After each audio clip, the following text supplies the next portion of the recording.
Alam nyo ba na merong game na kailangan mong makatakas sa isang haunted hotel?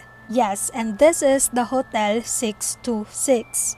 At ayan siya, una magigising yung character mo kasi parang ang weird ng lugar. At doon, madidiscover mo na nasa haunted hotel ka pala at kailangan mo nang umalis or tumakas. At doon na nga magsisimula yung game, kailangan mong tumakas at maraming challenges bago ka makatakas. Iba't ibang level, iba't ibang stage, at iba't ibang klase ng takot ang mararamdaman mo. Meron doon itong baby, ayan, kailangan mo siyang ilalabay, kailangan hindi mo siya magigising. And meron naman yung the maid, kailangan mo siyang mapicturean. And basta super nakakagulat kasi ang ganda ng sounds. Like as in gulat, talagang OA talaga sa gulat mo.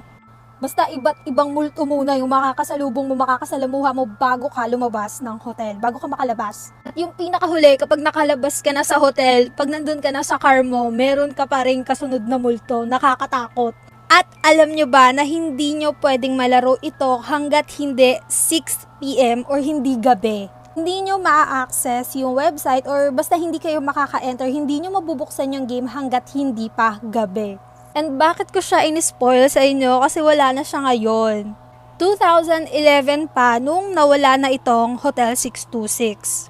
Ako, naabutan ko to. Talagang nilalaro namin to gabi-gabi. For sure, marami sa inyo hindi na to naabutan. Pero ako, swerte ko na naabutan ko to. At grabe, natakot talaga yung childhood ko.